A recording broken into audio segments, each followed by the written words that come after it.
మీ కళ్లద్దాలకు శాశ్వత పరిష్కారం కేవలం 9,999 రూపాయల నుండే LASIK surgery American laser eye హాస్పిటల్లో.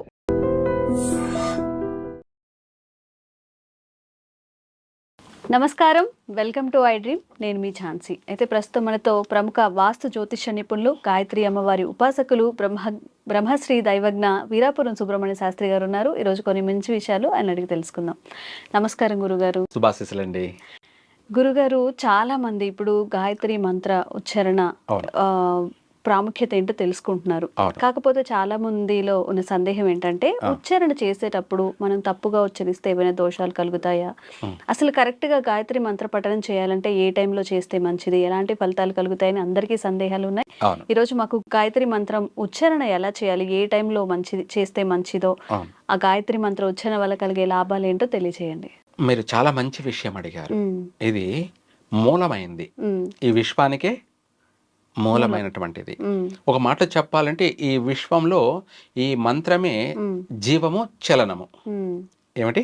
జీవము, చలనం, కదలికలు. కదలికలు అనగా ఏంటంటే గాలి ద్వారా కదా ఏదైనా కదలిక అని కొంతమంది అనుకుంటారు. ఆ గాలికైనా సరే ఏ టు జెడ్ అన్నిటికీ ప్రాణము, జీవము, కదలికలు ఈ మంత్రం. అయితే ఈ గాయత్రి మంత్రం అనేది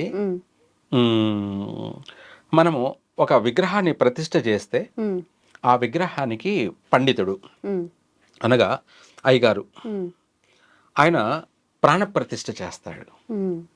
ఆ ప్రాణప్రతిష్ఠ చేసేటప్పుడు 10 మంది వినకుండా ఒక వస్త్రాన్ని అడ్డపెట్టుకొని ఆ విగ్రహానికి ఆ యొక్క మంత్ర ఉచ్చారణ చేస్తాడు. ప్రాణప్రతిష్ఠ మంత్రం. ఈ ప్రాణప్రతిష్ఠ అనేది ఆయన ఆ మంత్ర ఉచ్చారణ అనేది వాస్తవంగా చెప్పాలంటే గాయత్రి మంత్రం అన్నదే ప్రాణప్రతిష్ఠ. ఆ విగ్రహానికి జీవం వస్తుంది. గాయత్రి మంత్ర పఠనం వల్ల ఆ విగ్రహానికి జీవం వస్తుంది. చూసే వాళ్ళందరికీ రాతి విగ్రహం, కానీ అందులో ప్రాణం అనేది ఉంది, జీవం అనేది ఉంది. ఆ ప్రాణము, ఆ జీవము, ఆ కదలికలు అనేది ఉండడం వల్లనే ఆ గుడిలో శక్తి అనేది ఉద్భవిస్తుంది. పాజిటివ్ వైబ్రేషన్ అనేది ప్రజ్వలిస్తూ ఉంటుంది.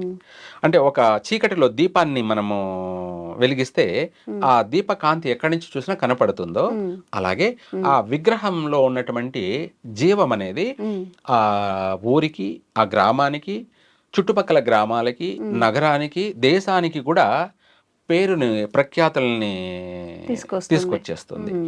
అంటే పలానా గుడిలో మనం పోయి ఆ గుడిలో మొక్కుకుంటే మనం కోరుకుంటే మన కోరిక నెరవేరుతుంది, మనం అనుకున్న పని జరుగుతుంది, సంతానం లేని వాళ్ళకి అక్కడ పోయి మొక్కుంటే సంతానం కలుగుతారు అని చెప్పేసి ఒక్కొక్క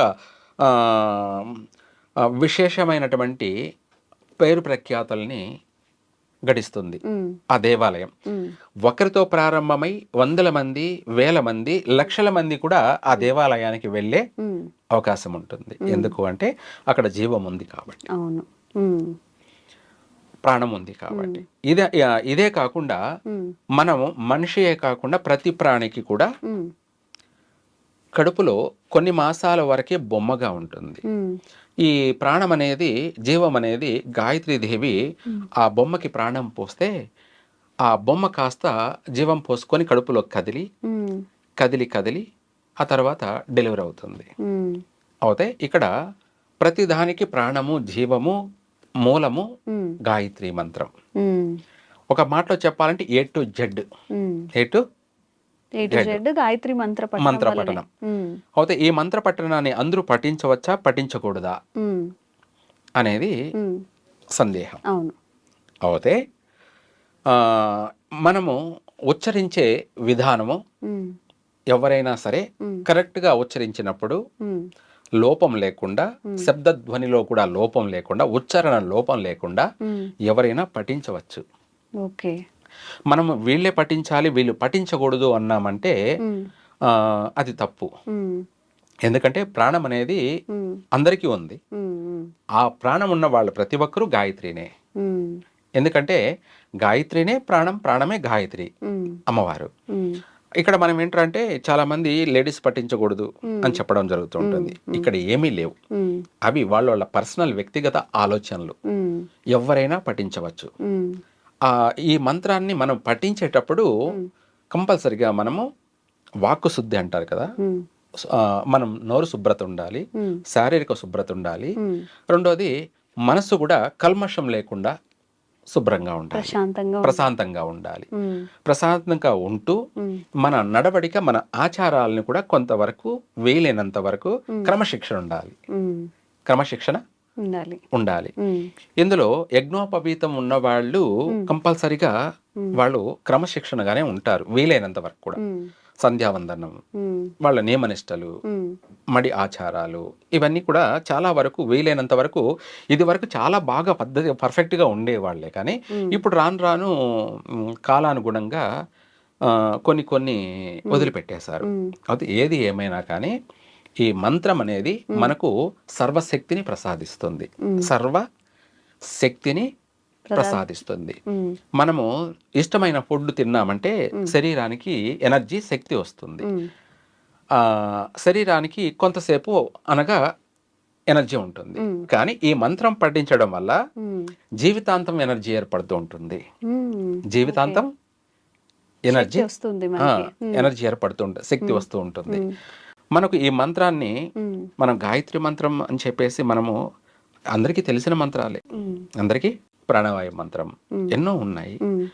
అయితే మనకు ముందుగా మన యొక్క కష్టాలు వైదొలిగిపోవడానికి, మన ఆర్థిక పరంగా మనకు కలిసి రావడానికి, ముఖ్యంగా చెప్పాలంటే మన వంశము అభివృద్ధి చెందడానికి, ఇంకా అనేక రకాలుగా అనేక విధాలుగా మనము ఈ మంత్ర పఠనం వల్ల, అంటే సర్ప గాయత్రి మంత్రం అనేది ముఖ్యంగా పఠించాలి. సర్ప గాయత్రి మంత్రం. గురుగారు, మామూలుగా మంత్రం అంటే ఒక గురువుగారి దగ్గర తీసుకొని మాత్రమే ఉచ్చరించాలి, అప్పుడే దానికి శక్తి ఉంటుంది అంటారు. మరి గాయత్రి మంత్ర విషయంలో కూడా ఆ నియమం వర్తిస్తుందా? ఎవరికైనా కానీ గురువు ద్వారానే తీసుకోవాలి. ఎందుకంటే మనం స్వతహాగా తీసుకోవడం కన్నా కూడా గురువు దగ్గర నుంచి తీసుకున్నట్టయితే ఆయన దగ్గర ఆ మంత్రాన్ని మనము స్వీకరించేటప్పుడు దానికి కొన్ని నియమాలు ఉంటాయి, ఆచారాలు, ఇవన్నీ కూడా పాటించమని చెప్పి ఆయన సలహా ఇస్తాడు. అవి ఎందుకోసం అంటే మన కోసం, మనము కట్టుబాటుగా జీవించడానికి కూడా, మనకు మంచి మార్గాన్ని నడవడానికి కూడా ఆయన ఉపదేశిస్తాడు. అంతేకాకుండా ఆయన కూడా అన్ని విధాల కఠోరంగా క్రమశిక్షణతో ఉండి ఆయన మంత్రాన్ని తెలియచేస్తాడు. కాబట్టి రెండు విధాల కూడా ఏది ఏమైనా క్రమశిక్షణ అనేది ముఖ్యం. ఏ విషయంలోనైనా క్రమశిక్షణ అనేది మన నియమాలు, మన ఆచారాలు, మన సిద్ధాంతాలు, మన యొక్క జీవన శైలి, మన యొక్క నడవడిక, మన విధి విధానం అనేది రీజన్ ఉండాలి. ఎవరు చెప్పినా ఇదే చెప్తారు. స్కూల్లో టీచర్ అంటే మనం ఇప్పుడు స్కూల్, అవి పూర్వం ఈ యొక్క వేదాలే అప్పుడు స్కూల్. అప్పుడు గురువులే ఇవన్నీ కూడా బోధించేవాళ్ళు. ఇప్పుడు వాటిని రాను రాను మన మోటివేషన్ చేసుకున్నాం, అంటే స్కూల్గా మనం ఏర్పాటు చేసుకున్నాం. అప్పుడు ఈ పండితులే, గురువులే ఆ పిల్లలకి అందరికీ కూడా విద్యాబోధన చేసేవాళ్ళు. అన్నీ కూడా ఆ విద్యాబోధనలు ఏంటంటే ముందు స్పిరిచువల్గా వాళ్ళకి అన్నిటినీ కూడా తెలియచేసేవాళ్ళు. అంటే మనిషి ఏ విధంగా నడుచుకోవాలి, ఏ విధంగా నడుచుకోకూడదు, మంచి ఏది, చెడు ఏది అనేటివి అన్నీ కూడా వాళ్ళు ముందుగా నేర్పించేవాళ్ళు. ఇంకా కూడా మనుషులను చదవడం నేర్పించేవాళ్ళు. అంటే ఒక మనిషిని చెడు చేస్తున్న వాడిని ఆదర్శంగా తీసుకొని చూపిస్తారు. ఇలా చేస్తే అది లోకానికి విరుద్ధము, వాళ్ళని చెడ్డవాళ్ళు అంటారు, మీరు అలా నడుచుకోకూడదు అని చెప్తారు.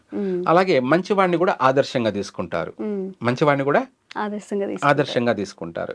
ఈయన మంచి చేశాడు, 10 మందికి లోక కళ్యాణం చేశాడు, చీమకు కూడా హాని చేయనివాడు అని చెప్పేసి ఆయనను మీరు పరిగణలోకి తీసుకోవాలి అని చెప్పేసి వాళ్ళు ఇవన్నీ కూడా సాక్ష్యాలుగా నిర్ధారణ చేస్తూ వాళ్లకు జీవన విధి విధానాలన్నీ కూడా తెలియచేసేవాళ్ళు. సరే, ఇప్పుడు అవన్నీ పక్కన పెట్టేస్తే మనకు మంత్రం అనేది మన అభివృద్ధి కోసం, ఏదేమైనా ఎవరికైనా కానీ అభివృద్ధి అనేది జరగాలి. అభివృద్ధి జరిగినప్పుడే వాళ్లకు ఆధ్యాత్మికంగా కూడా ఆలోచన పెరుగుతుంది. ఎందుకంటే ఒక్కొక్క మనిషి నడవడిక ఒక్కొక్క రకం. ఏది ఏమైనా ప్రతి ఒక్కరికి అభివృద్ధి అనేది కావాలి. అవును, తప్పనిసరిగా కావాలి. ఆర్థిక పరంగా ముఖ్యంగా మరీను. అవును, ఆర్థిక పరంగా ముఖ్యంగా అభివృద్ధి అనేది కావాలి.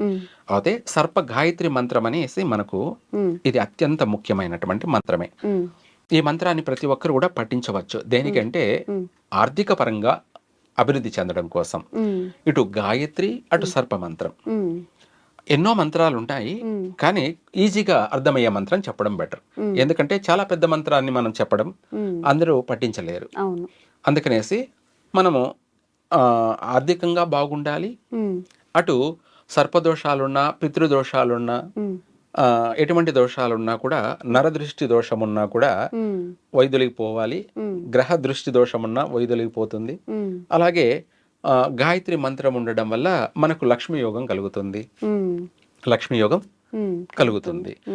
ఆ మంత్రమే ఓం కర్కోటకాయ విద్మహే మమ ఐశ్వర్యప్రదాయ ధీమహి తన్నో సర్వ విషదృష్టి ప్రచోదయాత్ స్వాహ. ఇక్కడ ప్రచోదయాత్ అన్న చాలు. ఓం కర్కోటకాయ విద్మహే మమ ఐశ్వర్యప్రదాయ ధీమహి తన్నో సర్వ విషదృష్టి ప్రచోదయాత్. ఇక్కడ గాయత్రి సర్పమంత్రం. సర్పం అంటే మామూలుగా సర్పమే అనుకుంటారు. అనంతుడు, అనంత లక్ష్మి యోగం కలగాలంటే ఈ మంత్రం విశేషమైనటువంటి మంత్రం. ప్రతి ఒక్కరికి కావాల్సింది ఆర్థికమైనటువంటి యోగం. అందులోనూ అమ్మవారి యొక్క గాయత్రి కూడుకొని సర్పానుగ్రహం. మొత్తం మీద ఓవరాల్ గా చెప్పాలంటే అనంత లక్ష్మీ యోగం, అనంత లక్ష్మీ యోగం. యోగం ఎప్పుడు పఠించాలి గురుగారు ఈ మంత్రాన్ని? మనము సూర్యోదయానికి ముందు పఠించినట్టయితే తప్పకుండా ఫలిస్తుంది. లేదా సంధ్యా సమయం. సంధ్యా సమయము అనగా సాయంత్రం అనేది పగలు వెళ్ళిపోతూ చీకటి వచ్చే సంధి కాలం అంటారు, లేదా సాయంకాలము అంటారు, ముడి సంధ్యాల అంటారు. ఈ సమయంలో రెండు ముడి పడేటప్పుడు లక్ష్మీదేవి ప్రత్యక్షంగా ఆమె సంచారం చేస్తూ ఉంటుంది. దాన్నే దైవ సంచార సమయం అంటారు. ఆ సమయాన్ని దైవ సంచార సమయము, లక్ష్మీ సంచార సమయము.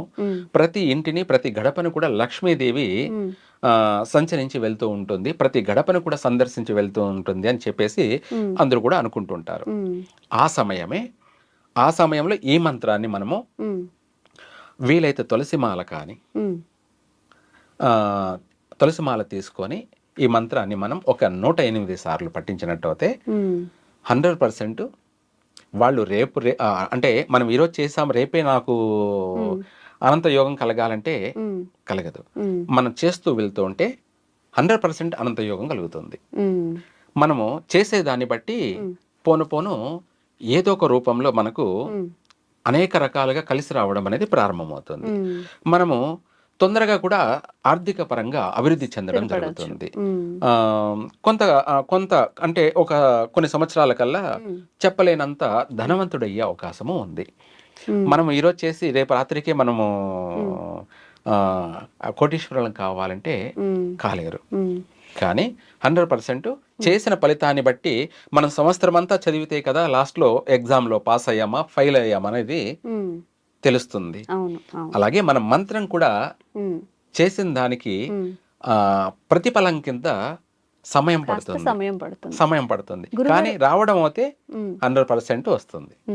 అయితే గురుగారు మీరు చెప్పినట్టుగా సర్పగాయత్రి మంత్రాన్ని పఠనం చేసేప్పుడు ఇప్పుడు ఆహారపు నియమాలు కానివ్వండి, లేకపోతే స్త్రీలకు ప్రత్యేక సమయాలు ఉంటాయి, ఆ టైంలో ఉచ్చరించవచ్చా?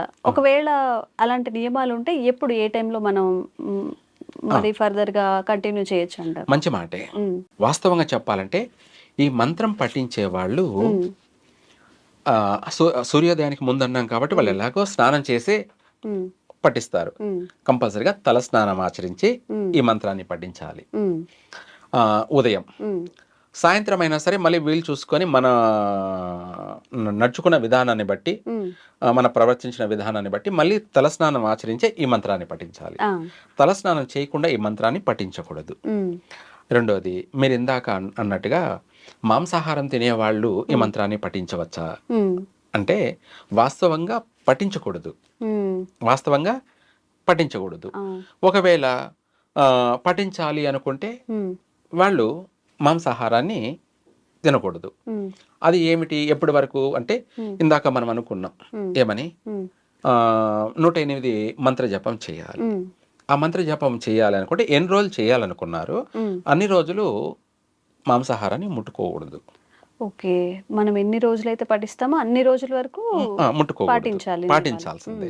మనం అన్ని రోజులు అంటే ఇప్పుడు దీక్ష అంటాం కదా, ఆ దీక్షలాగే ఈ మంత్రాన్ని కూడా అన్ని రోజుల వరకు కూడా మనము తినకూడదు. గురుగారు, ఇప్పుడు అందరికి వచ్చే సందేహం ఏంటంటే, ఇప్పుడు కొంతమంది చెప్తున్నారు అంటే ఆహారపు అలవాట్లు ఎవరి వాళ్ళకి ఉంటాయి, నాన్ వెజ్ తీసుకున్నా కానీ తలస్నానం చేయడం ఆ నెక్స్ట్ డే పఠించుకోవచ్చు అని చెప్తున్నారు. అలాంటి వెసులుబాటు ఏమైనా ఉందా ఈ మంత్ర జపం? అట్లా ఏమి ఉండదండి, అలా ఏముండదు. వాస్తవంగా మీరు అన్నట్టుగా మనము ఇన్ని రోజులు ఈ మంత్రాన్ని పఠించాలి అనే ఒక నిర్ణయించుకున్నప్పుడు అన్ని రోజులు కండిషన్ ఉండాల్సిందే, క్రమశిక్షణ ఉండాల్సిందే. క్రమశిక్షణగా మనం ఒక 9 రోజులు, 11 రోజులు, లేకపోతే 27 రోజులు, 41 రోజు లేదా 108 రోజులు అనుకున్నాం కాబట్టి అన్ని రోజులు క్రమశిక్షణగా పాటించాల్సిందే. మనము తినకూడదు, మనము చేయకూడదు, అలాగే మనం చేసి పెట్టకూడదు. వాస్తవంగా లేదు అనుకున్నప్పుడు మంత్రాన్ని చేయడం ఆపేయాలి. అది కూడా ప్రారంభమే చేయకూడదు. చేసేటప్పటికి కంపల్సరిగా మనము ఎన్ని రోజులు అయితే చేద్దాం అనుకున్నామో అన్ని రోజులు కంపల్సరిగా ఎటువంటి ఇంట్లో నాన్ వెజ్ చేయకూడదు. రెండోది, మన నడవడికి కూడా, మన మాట తీరు కూడా అతిగా ప్రవర్తించకూడదు. వీలైనంత వరకు మౌనంగా ఉండడం, అంటే అవసరాన్ని బట్టి మాట్లాడడం, మితంగా మాట్లాడడం, మితంగా భోజించడం మంచిది. అలాగే ప్రతిదీ కూడా కండిషన్ ఉండడం మంచిది. అంతేకాకుండా మనము జీవితాంతం తినకూడదా అని అంటే దానికి భయపడాల్సిన అవసరం లేదు. ఎందుకు అంటే మనం ఎన్ని రోజులు అయితే చేయాలనుకున్నాం అన్ని రోజులు చేసిన తర్వాత మళ్ళీ వాళ్ళ ఇష్టం, అది వాళ్ళ ఇష్టం. తినే వాళ్ళకి, అందరికి కాదు, తినే వాళ్ళకి, తినాలని అనుకునే వాళ్ళకి మంత్ర పఠనం అనేది ఇన్ని రోజులు మనం కండిషన్ పెట్టుకున్నాం కాబట్టి అన్ని రోజులు అయిపోయిన తర్వాత వాళ్ళ అభిప్రాయం. తినమని మనం చెప్పడం కూడా కరెక్ట్ కాదు. రెండోది, తినొద్దు అని చెప్పడానికి, ఎందుకంటే తినే వాళ్ళని తినొద్దు అంటే మనం ఏం చేస్తాం? అలాంటప్పుడు మంత్రం పఠించకపోవడం మంచిది. లేదు, మంత్రం ఎట్ట తిరిగి పఠించాలి, నేను బాగుపడాలి, మేము మా కుటుంబం చక్కగా అభివృద్ధి చెందాలి కదా అనుకుంటే మనం ఇన్ని రోజులు అనుకున్నట్టుగా కండిషన్ ప్రకారంగా వాళ్ళు ఆ మంత్ర పఠనం అంతవరకు కూడా ఎటువంటి అపచారాలు చేయకుండా పఠించి వాళ్ళు అనుకున్న పనులు నెరవేర్చుకొని తర్వాత కావాలంటే తినచ్చు. అంతే తప్ప మంత్రం అనేది ముఖ్యమైనది. ఎందుకంటే మనము మన కుటుంబం బాగుంటేనే కదా తర్వాత జీవితాంతం తినచ్చు కావాలంటే. ముందు మనం బాగుపడేదానికి మార్గం చూసుకోవాలి. మనం బాగుపడుతూ మనతో పాటు 10 మందిని బాగుపడేలాగా చూసుకోవాలి. ఇది ప్రతి ఒక్కరి కర్తవ్యం. గురుగారు, అయితే ఇంతకు ముందు మన పెద్దలు పొలంలో పనిచేసేటప్పుడు కానీ అప్పుడు ఏదైనా సర్పాన్ని చంపడం వల్ల సర్పదోషాలు కానీ శాపాలు కానీ కలుగుతాయి అంటారు. ఇప్పటికీ కూడా చాలా మంది మ్యారేజ్ విషయం లేట్ అవుతున్నా, ఒకవేళ పిల్లలు పుట్టకుండా ఉన్న వాళ్ళు సర్పదోషాలను ఎదుర్కొంటున్నారని చాలా మంది చెప్తూ ఉంటారు. మరి అసలు ఈ సర్పదోషాలు కానీ సర్పశాపాలు కానీ మనకి ఎందుకు వస్తాయి? ఒకవేళ మనకి ఆ శాపం ఉన్నట్టయితే మనం బయట ఎలా పడవచ్చు? ఏదైనా నియమాలు కానీ పూజలు కానీ చేసుకొని ఎలా బయటికి రావచ్చు? చాలా మంచి విషయమే. ఎందుకంటే సర్పము అన్నది కాలము. ఏమిటి? కాలము జరుగుతున్నది. ఇక్కడ సర్పంలో మనకు సర్పశాపము, సర్పదోషము, కాలసర్పదోషము, లేదా అనంతనాగ దోషము, సవ్యకాల సర్పదోషము, అపసవ్యకాల సర్పదోషము, అనంత కాల సర్పదోషము, చాలా ఎన్నో ఉన్నాయి. మహాపద్మ కాల సర్పదోషము, ఇలా చెప్పుకుంటూ పోతుంటే చాలా ఉంటాయి. అయితే వీటి అన్నిట్లేకల్లా అతి భయంకరమైనది ఏమిటి అంటే సర్పశాపము. సర్పశాపము అనేది ఏంటంటే పితృశాపము, మాతృశాపము అనేది అన్నీ కూడా ఇవన్నీ కలిపితే ఈ సర్పశాపం. అయితే పితృశాపము అనేది ఎందుకు వస్తుంది అనే విషయానికి వస్తే, మనము ఈ జన్మలోనే అనుకుందాం, మన తల్లిదండ్రులని మనము చూడకపోగా మనం వాళ్ళని కొట్టడము, తిట్టడము, దూషించడము, ఎక్కువగా వాళ్ళను తన్నడము చేసేవాళ్ళు చాలామంది ఉన్నారు. కొట్టడం, తిట్టడము, ఏడిపించడము, వేడించడము, వాళ్ళని ప్రతిరోజు బాధించడము, బాధ పెడుతూ ఉండడము, అది చెప్పలేనివి. ఇవన్నీ చెప్పడానికి మన ఎపిసోడ్లు సరిపోవు కాబట్టి షార్ట్ కట్ లోనే వాళ్ళని బాధించడం, ఏదో ఒక రూపంలో బాధించడం, వాళ్ళని తిట్టడం, వాళ్ళని దూషించడం, వాళ్ళ పైన ఉమ్ము అంటే ఎంగిలి ఉయ్యడము, లేదంటే వాళ్ళని కొట్టడము, వాళ్ళ కాళ్ళతో తన్నడము, చిత్రహింసలు పెట్టడం. మనం వాళ్ళకు పెట్టకపోగా వాళ్ళను అన్ని విధాల మనకు జన్మనిచ్చినటువంటి తల్లి, తండ్రి అనేది మనకు ప్రత్యక్ష దేవతలు, సమానం అంటారు. అవును, దైవ సమానం కాదు, సాక్షాత్తు ప్రత్యక్ష దైవాలు మనకి. ఎందుకంటే దేవుణ్ణి మనం చూడడం లేదు. మనకు జన్మనిచ్చిన తల్లిదండ్రి మనకు దేవతలు, అంటే అమ్మవారు, అయ్యవారు, ఇద్దరు. ఇక్కడే ప్రత్యేకంగా ప్రత్యక్షమైనటువంటి మనకు జన్మనిచ్చినటువంటి తల్లిదండ్రులు. వాళ్ళ రుణం తీర్చుకోవాలి. మనం రుణం తీర్చుకోకపోగా వాళ్ళను చిత్రహింసలకి గురి చేస్తున్న వాళ్ళు అధికంగా ఉన్నారు ఇప్పుడు. మనము వాళ్లకు పెట్టలేకపోయినా కానీ వాళ్ళను నిందించడము, దూషించడము ఎప్పుడైతే చేస్తామో అప్పుడే వాళ్ళు ఎంత బాధపడతారో అంత నెగటివ్ మనలో ఏర్పడుతుంది. దాన్నే పితృశాపము, మాతృశాపము. దేన్ని కూడా పరిగణలోకి సర్పశాపానికి కూడా పరిగణలోకి వస్తుంది. మనం సర్పాన్ని చంపితేనే సర్పశాపం వస్తుందా అన్నది కూడా కాదు. తల్లిని, తండ్రిని ఎప్పుడైతే మనం బాధ పెడతామో అప్పుడు సర్పం అనేది మనల్ని బాధిస్తుంది. సర్పం అనేది కాలం అన్నాను కదా, కాలమే మనకు గుణపాఠం నేర్పిస్తూ ఉంటుంది. ఆ గుణపాఠమే ఇవన్నీ కూడా. అయితే ఇదే కాకుండా సర్పశాపంలో కూడా భాగము అనేది ఏమిటి అంటే, మనము ఒక జంట నాగులు అంటే మనం పాములు కలుసుకుంటూ ఉంటాయి సెక్సువల్గా, సంగమం. ఆ కలుసుకునేటప్పుడు ఆ రెండు పాములు వాటిని మనము చంపడం, చాలా మంది, కొంతమంది ఏం చేస్తారంటే భయపడిపోయి చంపేస్తారు. ఎందుకంటే ఇది విషపూరితమైంది కదా, పాము కదా, ఎవరికన్నా కరుస్తాదేమో అని చెప్పేసి చంపేస్తారు. అది అత్యంత భయంకరమైనటువంటి సర్పశాపం. అనగా ఏంటంటే 7 జన్మల వరకు వెంటాడుతూనే ఉంటుంది. 7 జన్మల వరకు వెంటాడుతూనే ఉంటుంది. ఒక్కసారి చేసిన తప్పుకి వాళ్లకు ఎన్ని జన్మలు అవుతే, మనిషిగానే పుట్టాడని కాదు, ఏ జన్మలో పుట్టిన, అంటే ఏ జన్మగా జన్మించినా కూడా ఆ సర్పశాపం అనేది వెంటాడుతూనే ఉంటుంది.